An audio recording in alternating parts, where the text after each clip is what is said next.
Hello everyone, welcome back to my channel, and in today's video we are going to learn about a new topic in PHP which is about functions in arrays. We already learned about arrays in the previous video. We learned about what are the types of arrays we have, how to create an array and all, right. Now we will look after what are the functions that we are going to implement on arrays. Actually we have so many functions in arrays in PHP. We have around 70 to 75 functions, but it's not possible to remember all those functions and it is not possible to write all of them in exam, right? So we will be learning about most commonly used functions in PHP in this video. Okay, we'll be learning about around 13 to 14 functions, very simple functions. I'll be explaining 2 to 3 functions with examples. The remaining all you can imagine on your own. Okay, the first one is print r. Print r is nothing but it will just print all the values in the array as key value pairs. That means if it is an associative array, key and value, or if it is an indexed array, index and the value. Okay, so print r, this print r of $arr. Arr is nothing but it is our array name. So we should just write print underscore r, and in brackets we have to write dollar and our array name. Okay, so if we use this function, it will print all the values in which are present in our array along with the key or along with the index. Okay, and that means it will give us the complete array representation along with this array keyword also. Okay, for example, $x. $x is our dollar is for declaration and x is our array name, let us suppose, and this is our array. We use array keyword to declare an array, right? So array 10, 20, 30, 40. So this 10, 20, 30, 40 are the elements in our array. Okay, so we are using print underscore r $x, which means it will print all the elements in array along with their index or along with their key. If it is an associative array, in that case it will print the key also. If you don't know about associative arrays, you can go back to the previous video. I explained about associative arrays in that video in detail. You can check out there. So array 0, that means in 0th position we are having 10, right? In first position in number 1 position we are having 20. This is 0, this is 1, this is 2, this is 3, right? So in second position we are having 13, third position we are having 40. So in this way it will give the complete array representation. Okay, and the next function we have a size of function. So what does the size of function gives us?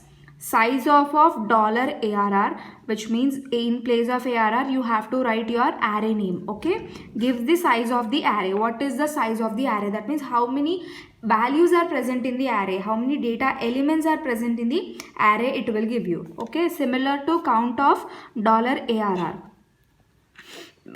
We learned about count, right? We learned about count in the previous video. So it is almost similar to that. For example, we have an array with name x. 10, 20, 30, 40 are the elements in our array, and $C is a kind of variable that we have created on our own, which will store the value of x. That means which will store the value of size of $x. It is not mandatory that you have to use this step. You can directly write in echo statement also, echo size of $x also, you can do that, but still for clarity I've written in 2 steps.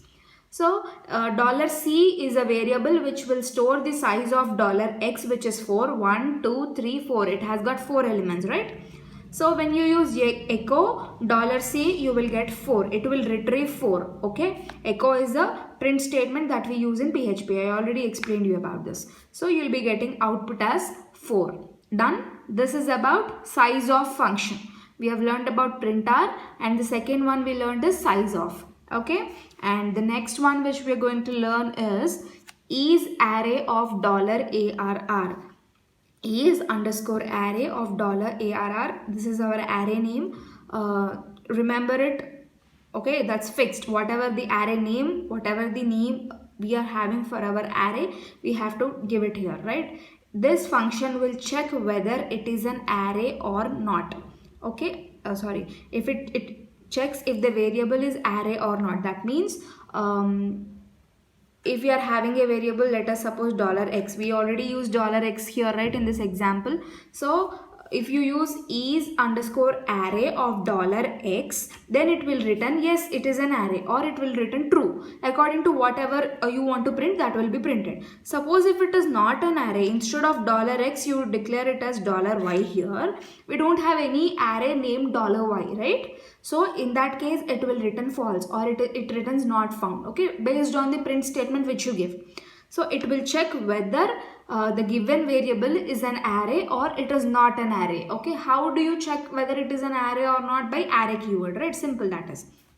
Next, the next function we have is in array, in underscore array $variable comma $array. In the previous three functions that we have learned, we'll just saw only one parameter, right? But here we are having two parameters. One is the variable and the next one is the array. Let us see what this function does. Given variable is in the array or not. It will check whether the given variable in the sense this one here will be declaring a variable, right? It will check whether this variable is in this array or not. Okay, for example, we are having an array $x is equal to array of 10 and 20. Okay, suppose here you give in underscore array 10 comma and this $x, that means the name of the array, then it will return yes. But if you give instead of 10 or instead of 20, if you give 30 or 40 here, that means the element which is not present in this array, then it will return false. Okay, here you should give the value of the element that you are searching, and here you should give the array name as the parameter. Okay, this is about in array function. So far we have learned about printar, size of, is array, in array. Okay, the next one we have array merge $array1 $array2. That means it will combine two different arrays into one single array. Okay, this is array1 and this is array2. Whatever the elements that you have in array1 and whatever the elements that you have in array2, both of them will be combined and you will be writing them in a single arrow. Okay, it doesn't matter whether the arrays we are combining are of same type or not, right? That means you can combine indexed arrays and associative arrays, and associative and indexed or multidimensional. You can combine any type of arrays. Okay, that is about array merge. The next function we have is array underscore search of str comma arr. Here str stands for a string or a value and $arr stands for array name. Okay, so it will search whether we have this particular value in this array or not, right? It will search. Next, if it is found, so what happens? In the previous in underscore array function, what did we learn? It will just return whether the value is present in the array or not. But here it will check if it is present, it will also give its key, right? And if it is not found, it will just return false or not found, right? And the next one is array underscore value of $arr. It is only used for associative arrays. Okay, it will return the values, whatever the values. You'll have key value pairs in associative arrays, right? It will return only values, not keys, and stores them in an indexed array, right? All those values will be retrieved and those values will be stored in an indexed array. Suppose you have something like this, ABC 10, okay, don't mind the inverted commas, and then you have xyz is equal to 20, right? This is our associative array, right? So when you use this function, what happens? Only these values will be retrieved and this values will be stored in an indexed array. That means along with indexes it will be stored. Okay, next, array underscore keys of array. That means this is also used only for associative arrays, and this will return only the key values, the value of the key. That means in this case it will be written only ABC and XYZ will be written. Here only values are written, here only keys are written. Okay, next we have array underscore pop of ARR. In this function it will pop. You know what is push and pop in the concept of stack, right?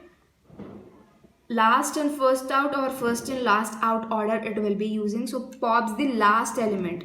So this is our stack, let us take, or this is our array, let us take. So whatever the element we are having on the top, that element will be popped. That is nothing but that element will be removed from the array.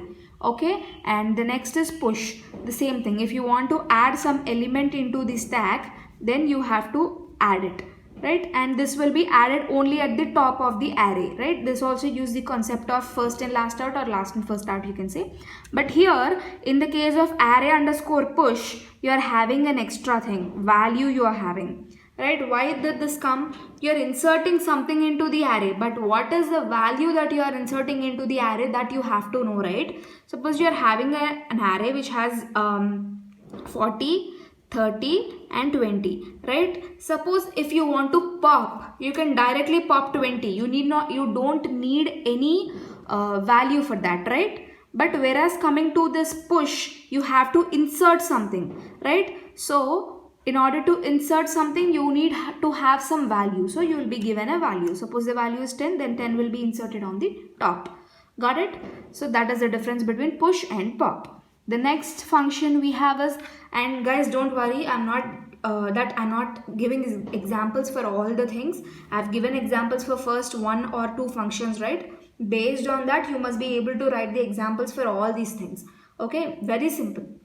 Next, array sort of $arr. Here you'll be giving the name of the array in whose elements are needed to be sorted. Suppose we have $x is equal to array of 40, 30, 10 and 20. Suppose this is our array. We are applying array underscore sort function on this array. Then the elements of this array will be sorted in the ascending order, which means 10, 20, 30, 40. Got it? In this way the elements will be sorted in the ascending order, small to big, right? Next is array reverse. What happens in array reverse? It reverses the elements in array. So here we are having elements in the order of 10, 20, 30, 40, right? So if you apply this function over this array, it becomes 40, 30, 20, 10. It reverses the elements which are present in the array. Okay, this is about array underscore reverse. We are remained with last 2 functions, array intersect, $arr1, $arr2 and so on. It will intersect the arrays. That means whatever the common elements which are present among all the arrays, that value will be written. Okay, you know what is intersection in sets, right? A intersection B. If we do, what do we do? Whatever the elements we have common in both A and B, we will be returning those elements. We will be retrieving those elements. Here also you do the same thing. Whatever the elements you have common in all these arrays, that elements will be printed, okay, by using this array underscore intersect. Next, array underscore shift of $arr. This will delete the first element in the array. Suppose our array is in this way, 10, 20, 40, 50 is our array, let us suppose. So by using this array underscore shift function, what happens is it will delete the first element. So the first element 10 will be deleted and the array will be like this, 20, 40, 50 will be your array.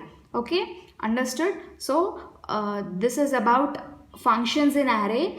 As I said, there are many functions, but still I've confined them to only 14 because these are the most commonly used functions, and in exam point of view also it is enough if you write these functions, and even practically also we will be mostly using these functions only in PHP. Okay, and that's all for the video, guys. Next videos, what topic I should explain in the next video, comment it down so that I will do it. And if you have not yet subscribed to my channel, do subscribe and don't forget to share it with your friends. If you have understood clearly whatever I've explained in this video, don't forget to hit the like button. And if you want me to include any other subjects or any other topics, you can tell me about that in the comment box. And also do not forget to comment and do not forget to give your suggestions about what you feel about this video. And thank you for watching the videos, guys. Do not forget to share it.